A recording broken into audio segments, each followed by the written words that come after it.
안녕하십니까, 책돌입니다. 오늘 소개해드릴 책은 건강하지 않을수록 더 적게 먹어라입니다. 저자는 시바타 도시히코, 출판사는 전나무 숲입니다. 저자 소개를 간단하게 하겠습니다. 시바타 도시히코, 1944년 도쿄에서 태어났으며 도쿄 농업대학에서 동물 생태학을 전공했다. 대학생 시절에는 체중 100kg가 넘는 거구였다. 20년간 현미채식 등을 실천하다가 건강식 전문가가 되어서 지금은 사람들에게 매크로바이오틱과 현미채식을 지도하고 있다. 그럼 바로 본문을 보도록 하겠습니다.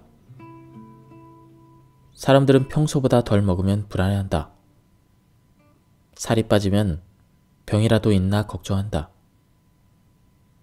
그래서 대사증후군의 위험성은 알아도 예방에는 적극적이지 못하다. 특히 하루 피로 열량에 얽매일수록 이런 불필요한 불안과 오해는 더 커진다.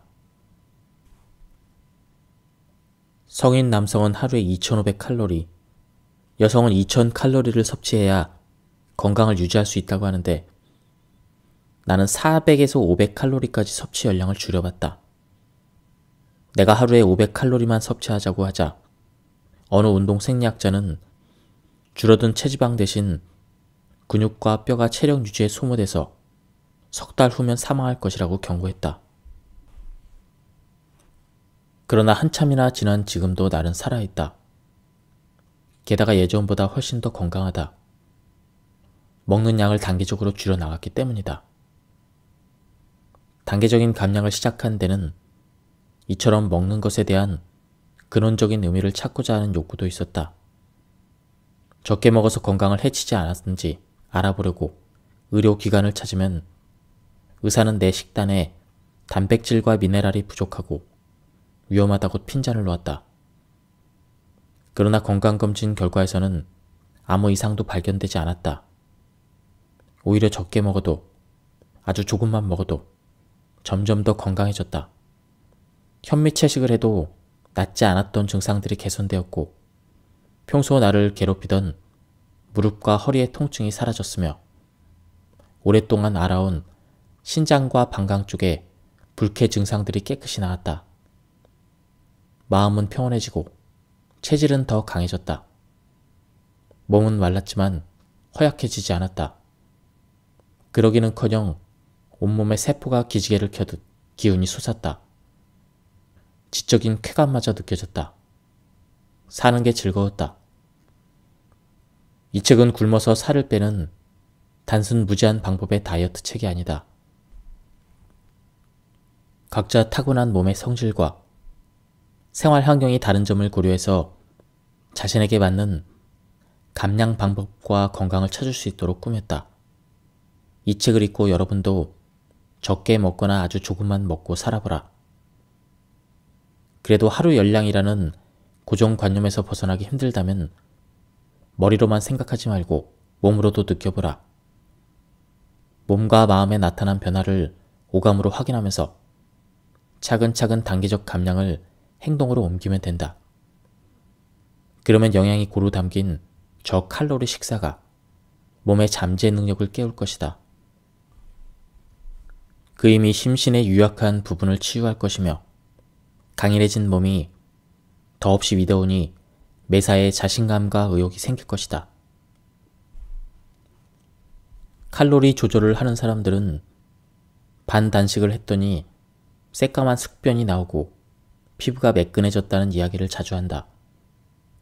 저칼로리식을 오래 하다 보면 몸속에 쌓인 해롭거나 불필요한 물질이 몸 밖으로 빠져나가는 것을 경험할 수 있다.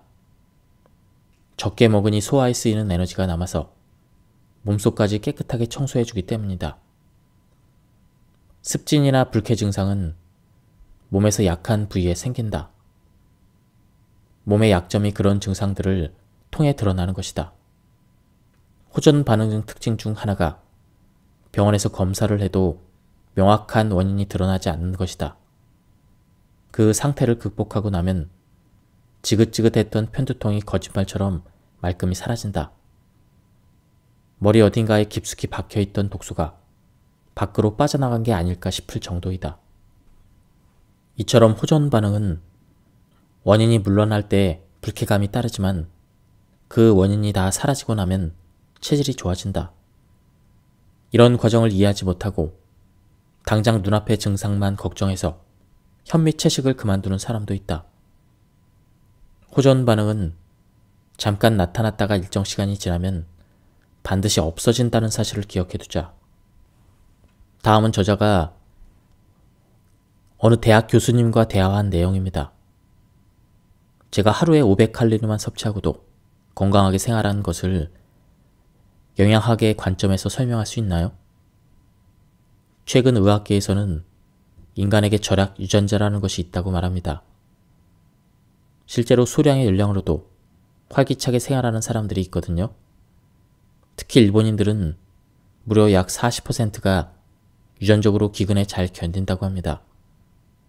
반대로 말하면 그런 사람들은 적게 먹어도 당뇨병에 쉽게 걸립니다.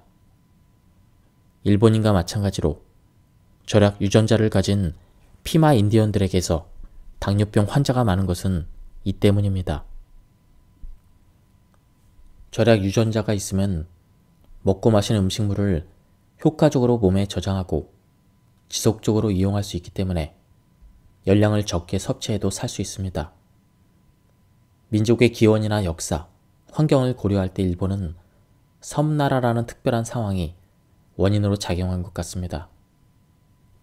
사실 아주 적게 먹거나 거의 먹지 않고도 일상생활을 제대로 할 수 있는 것은 특수한 경우입니다. 원고를 보면 1장에서 의사가 계속 이렇게 먹다가는 앞으로 건강에 문제가 생길 것이라고 지적한 대목이 나오더군요. 그분의 말은 틀리지 않습니다. 하루에 500칼로리로 생활하는 것은 과학적 논리로는 맞지 않습니다. 그러나 만약 시바타 씨가 절약 유전자를 갖고 있다면 그런 상황도 충분히 일어날 수 있습니다. 아무래도 시바타 씨는 그런 특별한 유전자를 가진 것 같습니다. 절약 유전자를 가진 사람이 계속 저칼로리식을 한다면 시바타 씨와 마찬가지로 좋은 결과를 얻을 수 있을 가능성이 높습니다. 다음은 아보도오루 교수와의 상담 내용입니다. 사람들은 시바타 씨가 기초 대사량의 절반에도 못 미치는 열량으로 건강하게 사는 것을 두고 상식적으로 불가능한 일이라고 하죠. 그렇게 말하는 이유는 기초 대사가 화학 반응만 생각하고 방사선의 반응을 무시했기 때문입니다. 세포가 방사선으로 에너지를 얻기 때문에 실제 섭취한 열량보다 훨씬 더 많은 양의 에너지를 사용할 수 있는 것입니다. 세포 속에는 칼륨이 있는데 그 이유도 방사선을 흡수하기 위해서라고 생각합니다. 칼륨은 보통 원자량이 39입니다. 그런데 칼륨 39와 양자성 수가 같고 중성자 수가 하나 더 많은 원자량이 40인 칼륨이 있습니다. 방사성 동위 원소인 칼륨 40은 지구 탄생과 동시에 생성되었는데 화석이나 바다, 식물에 들어있는 칼륨 전체의 0.012%밖에 되지 않습니다. 칼륨 40은 일반 칼륨보다 중성자가 하나 더 많다고 하는데 이 중성자가 붕괴되면서 전자가 방출돼 양성자가 됩니다. 이때 방사선이 나오면서 칼륨 40은 칼슘이 됩니다. 방사선을 내는 칼륨으로도 칼슘이 생성되기 때문에 칼슘을 따로 섭취하지 않아도 뼈가 튼튼하고 소량의 채소나 녹즙으로도 건강을 유지하는 사람들이 많은 것입니다. 우리 몸은 에너지를 사용해서 활동합니다. 그 에너지를 생성하는 시스템은 두 가지가 있습니다. 하나는 산소를 사용하지 않고 포도당을 분해해서 만드는 해당계이고 다른 하나는 산소를 이용해서 에너지를 만드는 미토콘드리아계입니다. 늙지도 죽지도 않는 불로불사의 세계에 사는 것이 있습니다. 바로 암입니다. 암은 끊임없이 분열하죠. 세포 분열에 적합한 환경은 저산소 저체온 상태입니다. 따라서 우리 몸에 암이 생겼다는 것은 산소가 필요 없는 해당계가 미토콘드리아계보다 더 주도적으로 에너지를 생성하고 있다는 뜻입니다. 반대로 해석하면 암을 극복하기 위해서는 산소를 이용해서 에너지를 생성하는 미토콘드리아계가 해당계보다 우수해지도록 하면 되는 것입니다. 그렇게 하려면 몸을 따뜻하게 해야 합니다. 몸을 따뜻하게 하면 미토콘드리아가 늘어납니다. 그래서 여성은 따뜻한 곳에서 몸이 편하고 반대로 남성은 추운 곳에서 몸이 편해집니다. 일본에서 여성이 가장 오래 사는 지역은 오키나와입니다. 기온이 높아서 몸이 따뜻해지기 때문에 미토콘드리아계가 활동하는 데 유리하기 때문입니다. 남성이 가장 오래 사는 지역은 나가노현입니다. 기온이 낮고 공기도 희박해서 해당계가 활동하는 데 유리합니다. 태아는 세포 분열이 왕성합니다. 게다가 뱃속에서 자주 몸을 움직이고 가끔은 세게 발길질도 합니다. 엄청난 속도로 세포가 분열하고 순간적으로 빠르고 강한 힘을 내기도 하기 때문에 갈수록 태아의 세포에는 미토콘드리아가 줄어듭니다. 그러다가 자궁 밖으로 나와서 스스로 숨을 쉬어 산소를 받아들이면 이제 미토콘드리아계가 힘을 내기 시작합니다. 그러면 암세포 못지않게 활발하던 세포 분열이 서서히 억제되면서 안정되어 유아가 성장 수준을 유지합니다. 아이들은 15에서 18세 정도가 되면 더 이상 자라지 않습니다. 해당계의 주된 업무가 크게 줄어들게 되죠. 하지만 순발력은 계속 필요하기 때문에 해당계가 완전히 쉬지는 않습니다. 그렇게 미토콘드리아계와 해당계가 힘의 조화를 이루어 20대에서 60대를 지나게 됩니다.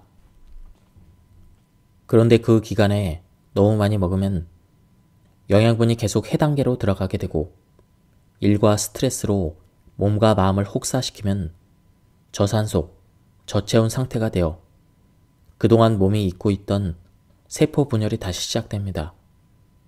바로 암이 생기는 것입니다. 해당계와 미토콘드리아계가 균형을 이루도록 생활하면 질병을 막아서 누구나 오래도록 건강하게 살 수 있습니다. 그런데 말이죠. 어느 시기가 되면 다시 미토콘드리아계가 우세해지기 시작합니다. 이슬만 먹고도 산다는 신선의 세계로 들어가는 것입니다.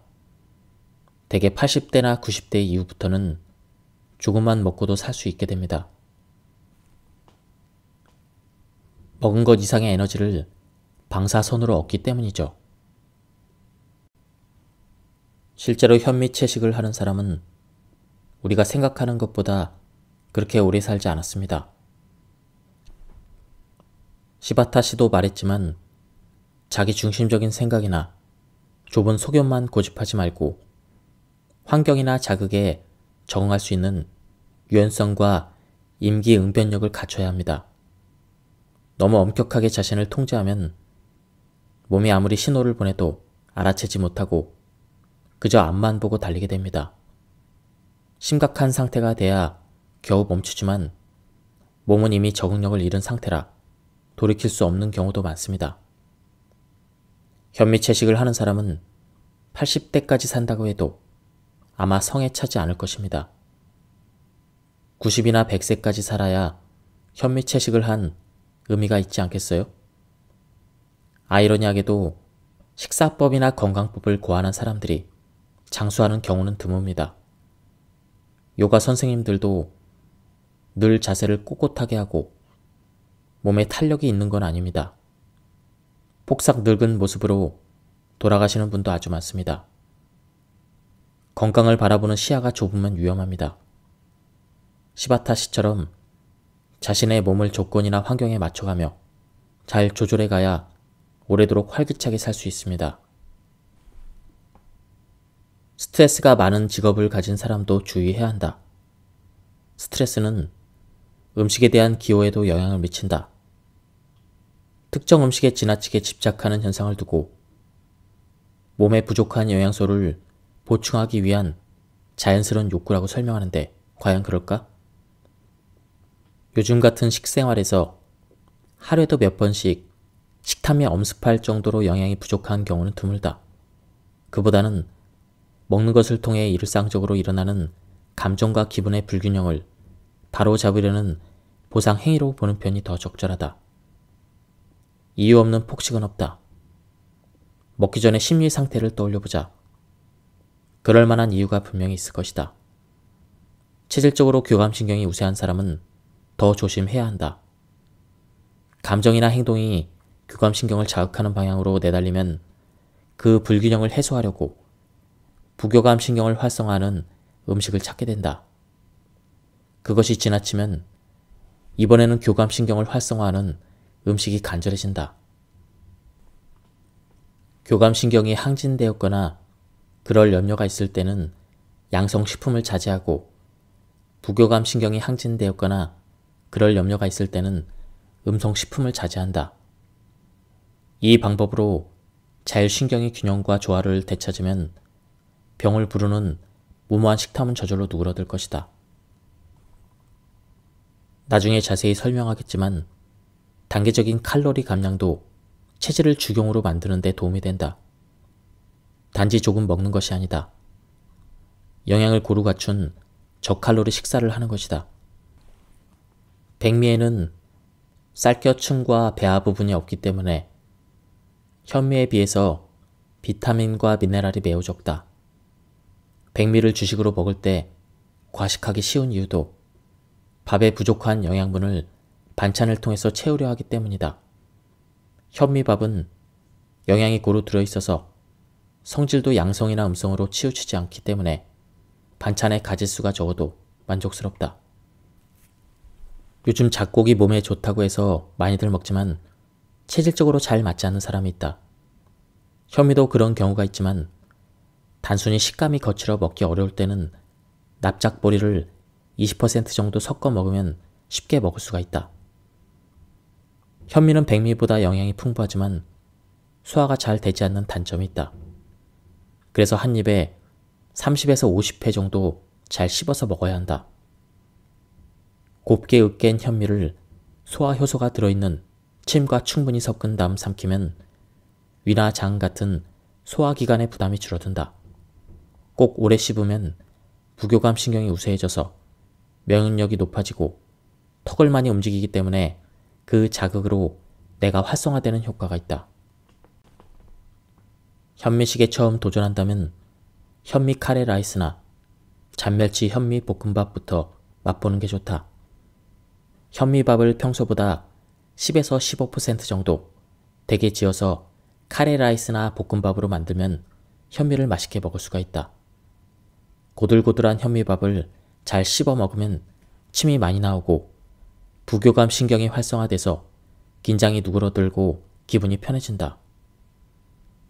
그렇게 생리적, 심리적으로 만족하면 늘 먹던 백미보다 오히려 현미가 더 맛있게 느껴진다. 식단을 짤 때는 곡물이 식사량의 40에서 60%를 차지하도록 하는 것이 바람직하다. 특히 현미 위주로 먹으면 우리 몸에 필요한 영양소를 고루 섭취할 수가 있다. 그러면 자연히 병치레가 줄고 의료비 부담도 덜고 식사비도 아낄 수가 있다. 다음은 구체적인 초저칼로리식 식단법입니다. 1단계 칼로리 감량 미리 체험해보기. 먹는 양을 줄이는 것이 엄두가 나지 않거나 부담이 된다면 시험 삼아서 단기간 체험해보는 것이 좋다. 다음의 항목 중에서 실천 가능한 것을 하나 골라 한 달 이상 실천하면서 몸 상태와 체중에 어떤 변화가 나타나는지 살펴보자. 음식의 종류나 조리법 같은 식사 내용은 평소와 같게 하고 매끼 식사량만 70%로 줄인다. 음식의 종류나 조리법 같은 식사 내용은 평소와 같게 하고 하루에 2끼만 먹는다. 식사를 현미 위주의 곡물로 40에서 60%, 채소 20에서 30%, 콩류 5에서 10%, 해조류 5에서 10%, 뼈째 먹는 생선 5에서 10% 정도로 구성한다. 한 입에 30에서 50회씩 씹는다. 규칙적으로 워킹을 하거나 일상생활에서 신체 활동량을 적극적으로 늘린다. 배변을 촉진하는 매실 장아찌 우렁 조임 등을 만들어 먹는다. 몸 상태가 좋아지고 체중이 줄었다면 다음 단계를 진행한다. 위 항목들을 미리 실천해두면 나중에 요요 현상이 일어나더라도 그렇게 심각하지 않을 것이다. 그러니 본격적으로 칼로리를 줄이기 전에 준비운동 삼아 한 달간 체험해보는 것이 좋다. 2단계 본격적으로 칼로리 줄이기. 체중에도 관성이 있다. 갑자기 살을 빼면 우리 몸은 이에 반응해서 원래 상태를 유지하려고 항상성이 작용된다. 체중 조절에 실패하는 가장 큰 원인은 이런 인체의 항상성을 무시하고 계속해서 체중을 줄이려고 하기 때문이다. 체중 감량에 성공하려면 비탈길을 내려가듯 연속적으로 체중을 줄이는 것이 아니라 항상성이 적용되기 때문에 단계적으로 줄여야 한다. 특히 단계적 칼로리 감량에는 음식을 통해 체질을 중용 상태로 만들기 때문에 그동안 몸에 쌓인 독소가 배출되어 질병에도 강해진다. 몸과 마음이 동시에 안정되니 요요 현상도 잘 일어나지 않는다. 일단 최고의 건강을 누려보면 불쾌 증상이나 미병에 신속하고 효과적으로 대처할 수 있게 된다. 기본은 3일간 반단식으로 체중을 5% 정도 줄이고 그 상태를 한 달간 유지한 뒤 다시 이 과정을 반복하는 것이다. 체중을 유지하는 한 달 동안에는 식단을 저칼로리식에서 초저칼로리식으로 단계적으로 옮긴다. 3일간 반단식을 하는 횟수는 현재 체중과 목표 체중 차이, 운동을 병행할 수 있는지의 여부에 따라 결정한다. 본격적으로 단계적인 감량을 시작하더라도 맨 처음에는 준비 기간을 두는 것이 좋다. 그 기간에는 변비나 불면증, 어깨 결림 등이 낫고 몸이 가벼워지는 등 몸 상태가 좋아진다. 몸이 건강해지는 것을 실감하면 나중에는 호전 반응에 유연하게 대처할 수 있고 불쾌감도 덜 느끼게 된다. 자세한 실천 프로그램은 블로그에 실었으니 꼭 살펴보자. 식사는 현미를 중심으로 하고 단백질은 두부로, 비타민은 채소로, 미네랄은 무말랭이와 톳, 마른 표고버섯, 다시마 같은 건조 식품으로 섭취한다.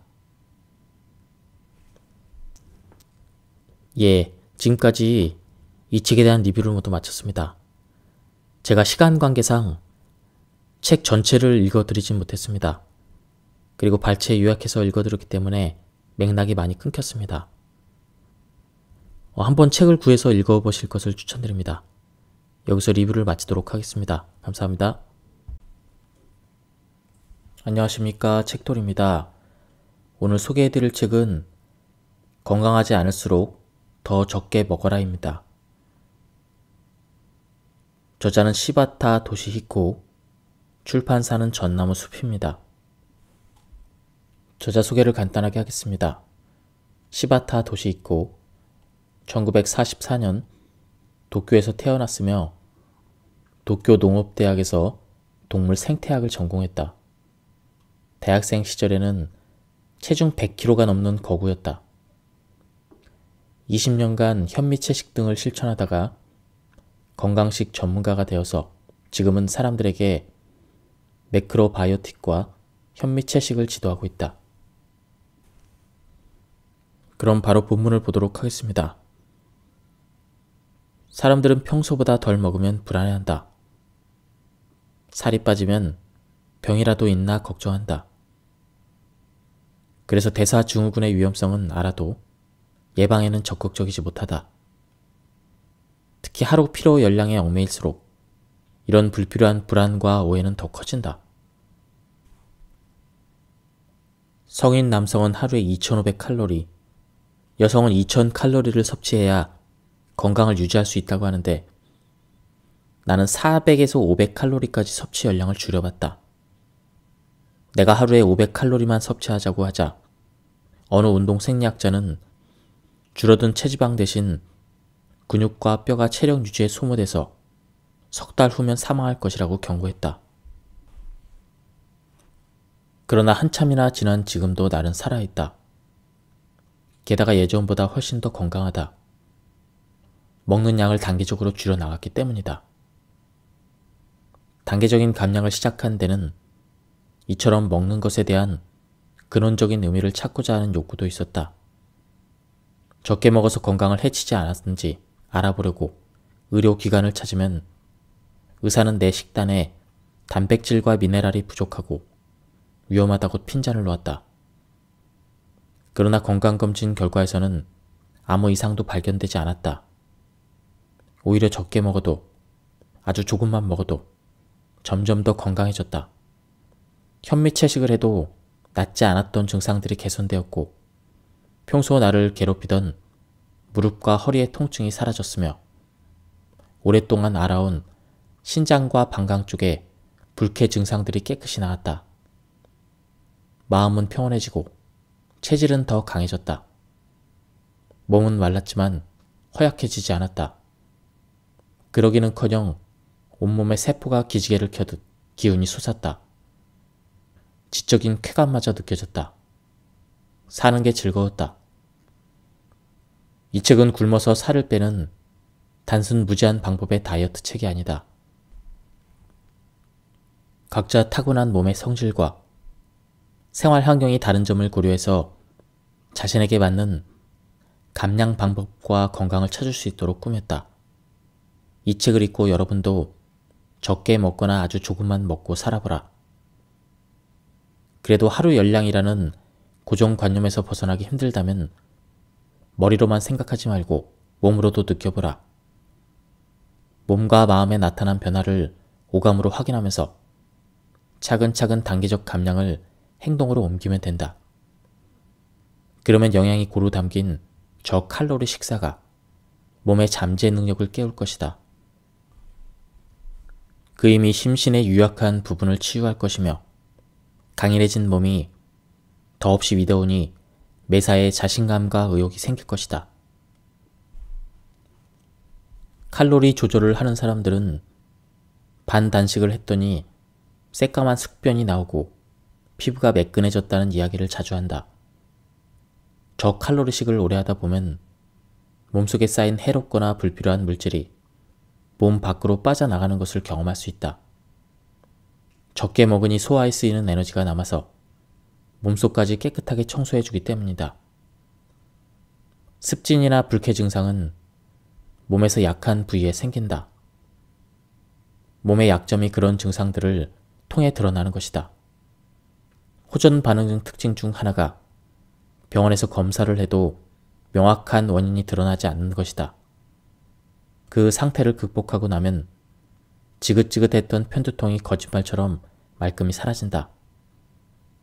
머리 어딘가에 깊숙이 박혀있던 독소가 밖으로 빠져나간 게 아닐까 싶을 정도이다.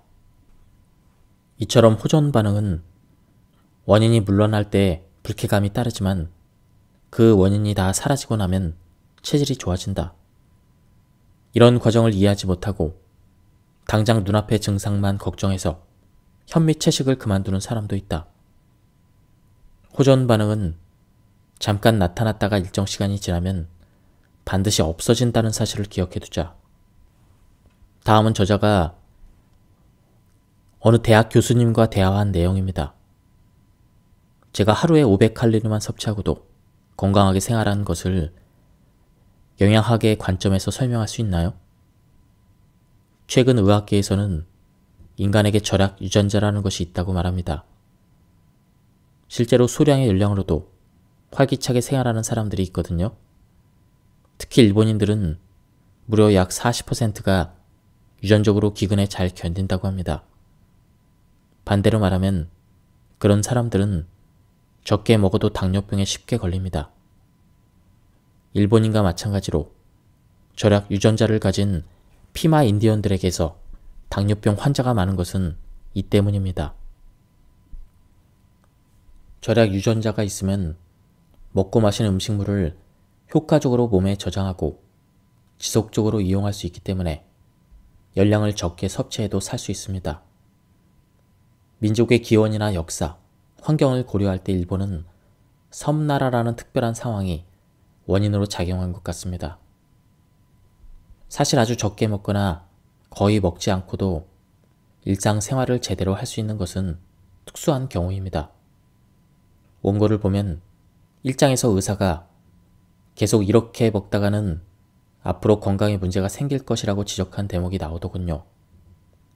그분의 말은 틀리지 않습니다. 하루에 500칼로리로 생활하는 것은 과학적 논리로는 맞지 않습니다.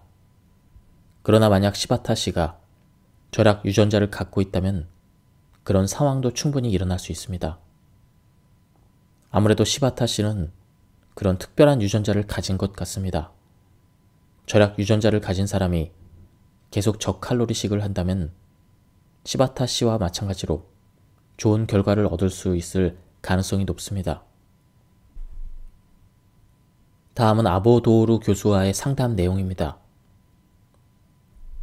사람들은 시바타 씨가 기초 대사량의 절반에도 못 미치는 열량으로 건강하게 사는 것을 두고 상식적으로 불가능한 일이라고 하죠. 그렇게 말하는 이유는 기초 대사가 화학 반응만 생각하고 방사선의 반응을 무시했기 때문입니다. 세포가 방사선으로 에너지를 얻기 때문에 실제 섭취한 열량보다 훨씬 더 많은 양의 에너지를 사용할 수 있는 것입니다. 세포 속에는 칼륨이 있는데 그 이유도 방사선을 흡수하기 위해서라고 생각합니다. 칼륨은 보통 원자량이 39입니다. 그런데 칼륨 39와 양자성 수가 같고 중성자 수가 하나 더 많은 원자량이 40인 칼륨이 있습니다. 방사성 동위 원소인 칼륨 40은 지구 탄생과 동시에 생성되었는데 화석이나 바다, 식물에 들어있는 칼륨 전체의 0.012%밖에 되지 않습니다. 칼륨 40은 일반 칼륨보다 중성자가 하나 더 많다고 하는데 이 중성자가 붕괴되면서 전자가 방출돼 양성자가 됩니다. 이때 방사선이 나오면서 칼륨 40은 칼슘이 됩니다. 방사선을 내는 칼륨으로도 칼슘이 생성되기 때문에 칼슘을 따로 섭취하지 않아도 뼈가 튼튼하고 소량의 채소나 녹즙으로도 건강을 유지하는 사람들이 많은 것입니다.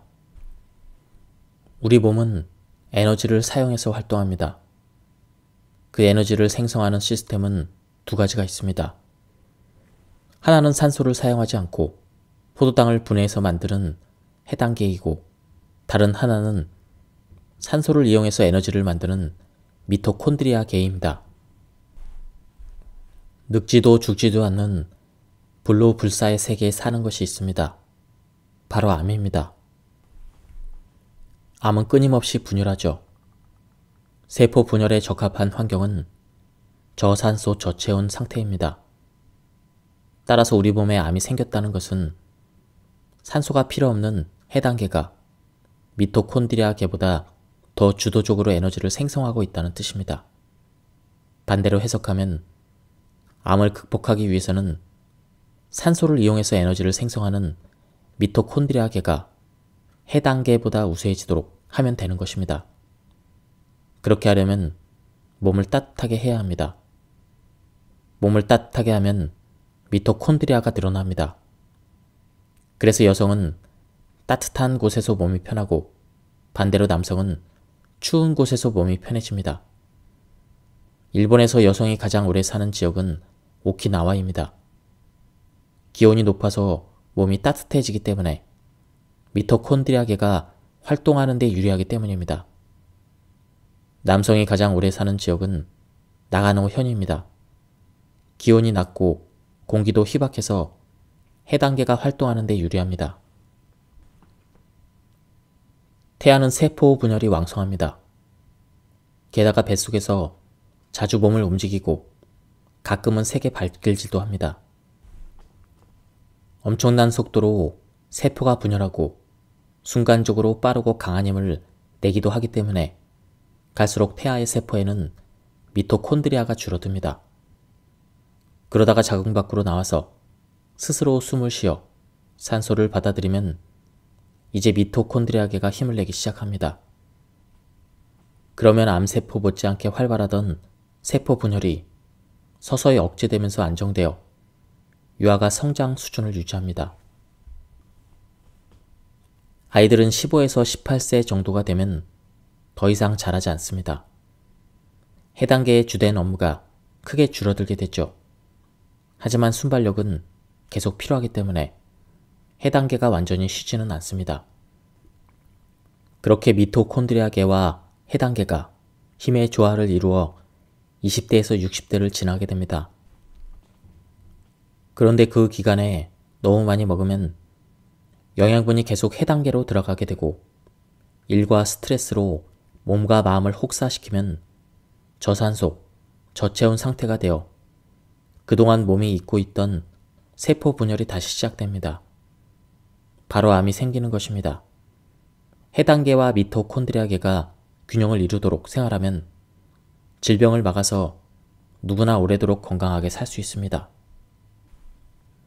그런데 말이죠. 어느 시기가 되면 다시 미토콘드리아계가 우세해지기 시작합니다. 이슬만 먹고도 산다는 신선의 세계로 들어가는 것입니다. 대개 80대나 90대 이후부터는 조금만 먹고도 살 수 있게 됩니다. 먹은 것 이상의 에너지를 방사선으로 얻기 때문이죠. 실제로 현미채식을 하는 사람은 우리가 생각하는 것보다 그렇게 오래 살지 않았습니다. 시바타 씨도 말했지만 자기 중심적인 생각이나 좁은 소견만 고집하지 말고 환경이나 자극에 적응할 수 있는 유연성과 임기응변력을 갖춰야 합니다. 너무 엄격하게 자신을 통제하면 몸이 아무리 신호를 보내도 알아채지 못하고 그저 앞만 보고 달리게 됩니다. 심각한 상태가 돼야 겨우 멈추지만 몸은 이미 적응력을 잃은 상태라 돌이킬 수 없는 경우도 많습니다. 현미채식을 하는 사람은 80대까지 산다고 해도 아마 성에 차지 않을 것입니다. 90이나 100세까지 살아야 현미채식을 한 의미가 있지 않겠어요? 아이러니하게도 식사법이나 건강법을 고안한 사람들이 장수하는 경우는 드뭅니다. 요가 선생님들도 늘 자세를 꼿꼿하게 하고 몸에 탄력이 있는 건 아닙니다. 폭삭 늙은 모습으로 돌아가시는 분도 아주 많습니다. 건강을 바라보는 시야가 좁으면 위험합니다. 시바타 씨처럼 자신의 몸을 조건이나 환경에 맞춰가며 잘 조절해 가야 오래도록 활기차게 살 수 있습니다. 스트레스가 많은 직업을 가진 사람도 주의해야 한다. 스트레스는 음식에 대한 기호에도 영향을 미친다. 특정 음식에 지나치게 집착하는 현상을 두고 몸에 부족한 영양소를 보충하기 위한 자연스러운 욕구라고 설명하는데 과연 그럴까? 요즘 같은 식생활에서 하루에도 몇 번씩 식탐이 엄습할 정도로 영양이 부족한 경우는 드물다. 그보다는 먹는 것을 통해 일상적으로 일어나는 감정과 기분의 불균형을 바로잡으려는 보상 행위로 보는 편이 더 적절하다. 이유 없는 폭식은 없다. 먹기 전에 심리 상태를 떠올려보자. 그럴 만한 이유가 분명히 있을 것이다. 체질적으로 교감신경이 우세한 사람은 더 조심해야 한다. 감정이나 행동이 교감신경을 자극하는 방향으로 내달리면 그 불균형을 해소하려고 부교감신경을 활성화하는 음식을 찾게 된다. 그것이 지나치면 이번에는 교감신경을 활성화하는 음식이 간절해진다. 교감신경이 항진되었거나 그럴 염려가 있을 때는 양성식품을 자제하고 부교감신경이 항진되었거나 그럴 염려가 있을 때는 음성식품을 자제한다. 이 방법으로 자율신경의 균형과 조화를 되찾으면 병을 부르는 무모한 식탐은 저절로 누그러들 것이다. 나중에 자세히 설명하겠지만 단계적인 칼로리 감량도 체질을 주경으로 만드는 데 도움이 된다. 단지 조금 먹는 것이 아니다. 영양을 고루 갖춘 저칼로리 식사를 하는 것이다. 백미에는 쌀겨층과 배아 부분이 없기 때문에 현미에 비해서 비타민과 미네랄이 매우 적다. 백미를 주식으로 먹을 때 과식하기 쉬운 이유도 밥에 부족한 영양분을 반찬을 통해서 채우려 하기 때문이다. 현미밥은 영양이 고루 들어있어서 성질도 양성이나 음성으로 치우치지 않기 때문에 반찬의 가짓수가 적어도 만족스럽다. 요즘 잡곡이 몸에 좋다고 해서 많이들 먹지만 체질적으로 잘 맞지 않는 사람이 있다. 현미도 그런 경우가 있지만 단순히 식감이 거칠어 먹기 어려울 때는 납작보리를 20% 정도 섞어 먹으면 쉽게 먹을 수가 있다. 현미는 백미보다 영양이 풍부하지만 소화가 잘 되지 않는 단점이 있다. 그래서 한 입에 30에서 50회 정도 잘 씹어서 먹어야 한다. 곱게 으깬 현미를 소화 효소가 들어있는 침과 충분히 섞은 다음 삼키면 위나 장 같은 소화기관의 부담이 줄어든다.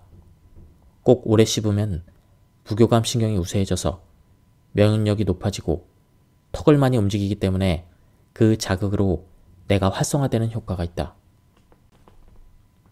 현미식에 처음 도전한다면 현미 카레 라이스나 잔멸치 현미 볶음밥부터 맛보는 게 좋다. 현미밥을 평소보다 10에서 15% 정도 되게 지어서 카레 라이스나 볶음밥으로 만들면 현미를 맛있게 먹을 수가 있다. 고들고들한 현미밥을 잘 씹어 먹으면 침이 많이 나오고 부교감 신경이 활성화돼서 긴장이 누그러들고 기분이 편해진다. 그렇게 생리적, 심리적으로 만족하면 늘 먹던 백미보다 오히려 현미가 더 맛있게 느껴진다. 식단을 짤 때는 곡물이 식사량의 40에서 60%를 차지하도록 하는 것이 바람직하다. 특히 현미주로 먹으면 우리 몸에 필요한 영양소를 고루 섭취할 수가 있다. 그러면 자연히 병치레가 줄고 의료비 부담도 덜고 식사비도 아낄 수가 있다. 다음은 구체적인 초저칼로리식 식단법입니다. 1단계 칼로리 감량 미리 체험해보기.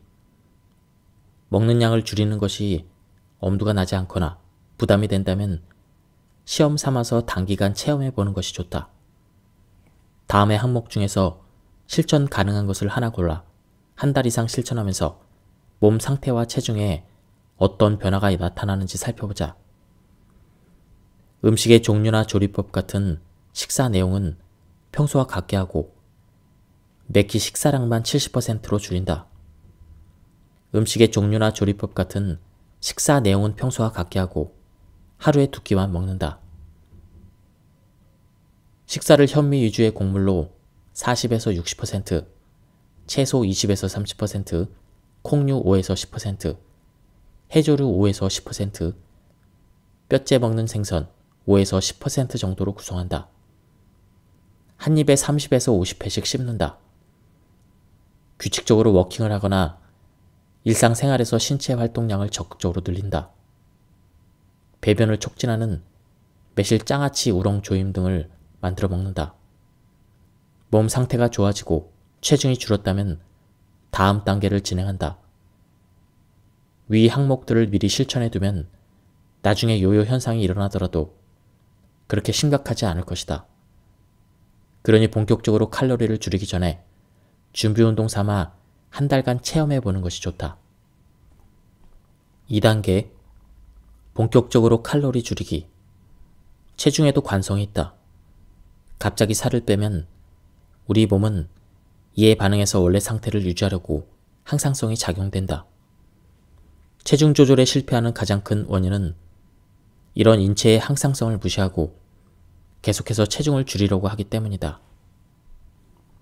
체중 감량에 성공하려면 비탈길을 내려가듯 연속적으로 체중을 줄이는 것이 아니라 항상성이 적용되기 때문에 단계적으로 줄여야 한다. 특히 단계적 칼로리 감량에는 음식을 통해 체질을 중용 상태로 만들기 때문에 그동안 몸에 쌓인 독소가 배출되어 질병에도 강해진다. 몸과 마음이 동시에 안정되니 요요 현상도 잘 일어나지 않는다. 일단 최고의 건강을 누려보면 불쾌 증상이나 미병에 신속하고 효과적으로 대처할 수 있게 된다. 기본은 3일간 반단식으로 체중을 5% 정도 줄이고 그 상태를 한 달간 유지한 뒤 다시 이 과정을 반복하는 것이다. 체중을 유지하는 한 달 동안에는 식단을 저칼로리식에서 초저칼로리식으로 단기적으로 옮긴다. 3일간 반단식을 하는 횟수는 현재 체중과 목표 체중 차이, 운동을 병행할 수 있는지의 여부에 따라 결정한다. 본격적으로 단계적인 감량을 시작하더라도 맨 처음에는 준비 기간을 두는 것이 좋다. 그 기간에는 변비나 불면증, 어깨 결림 등이 낫고 몸이 가벼워지는 등 몸 상태가 좋아진다. 몸이 건강해지는 것을 실감하면 나중에는 호전 반응에 유연하게 대처할 수 있고 불쾌감도 덜 느끼게 된다. 자세한 실천 프로그램은 블로그에 실었으니 꼭 살펴보자. 식사는 현미를 중심으로 하고 단백질은 두부로, 비타민은 채소로, 미네랄은 무말랭이와 톳, 마른 표고버섯, 다시마 같은 건조 식품으로 섭취한다. 지금까지 이 책에 대한 리뷰를 모두 마쳤습니다. 제가 시간 관계상 책 전체를 읽어드리진 못했습니다. 그리고 발췌 요약해서 읽어드렸기 때문에 맥락이 많이 끊겼습니다. 한번 책을 구해서 읽어보실 것을 추천드립니다. 여기서 리뷰를 마치도록 하겠습니다. 감사합니다.